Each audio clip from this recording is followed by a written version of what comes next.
बुलढाण्यातील शेगाव ते पंढरपूर या पालखी महामार्गावर मेहकर ते लोणार दरम्यान रस्त्याला मोठमोठ्या भेगा पडल्याचं पाहायला मिळत होतं। रस्त्याच्या दुरवस्थेची बातमी TV9 मराठीनं दाखवल्यानंतर प्रशासनानं तात्काळ दखल घेत रोडच्या कामाला सुरुवात केली आहे। त्यामुळे महामार्गावरून प्रवास करणाऱ्या वाहन चालकांना मोठा दिलासा मिळाला आहे। पालखी मार्गाचं अखेर काम या ठिकाणी सुरू झालेलं आहे। आपण बघू शकतो, यापूर्वी आपण TV9 ने या ठिकाणी बातमी दाखवली होती की जो बुलढाणा जिल्ह्यातून पालखी मार्ग जातोय त्या पालखी मार्गाची दुरवस्था कशी झाली ती आपण या ठिकाणी दाखवली होती।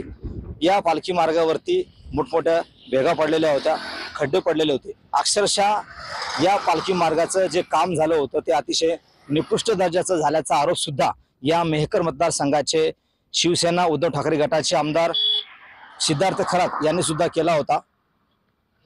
त्यानंतर MSRDC प्रशासन या ठिकाणी खडबडून जागं झालं आणि प्रशासनानं या ठिकाणी ठेकेदाराला सांगून या महामार्गाच्या दुरुस्तीचं काम या ठिकाणी सुरू केलेलं आहे। अवघ्या काही दिवसामध्ये या रस्त्याचं जे दुरुस्तीचं काम आहे ते सुद्धा या ठिकाणी पूर्ण होणार आहे आणि हा जो रस्ता जो आहे तो वाहनधारकांना या ठिकाणी खुला करून देण्यात येणार आहे। कॅमेरामन निलेश देशमुखसह गणेश सोळंकी, TV9 मराठी, मेहकर,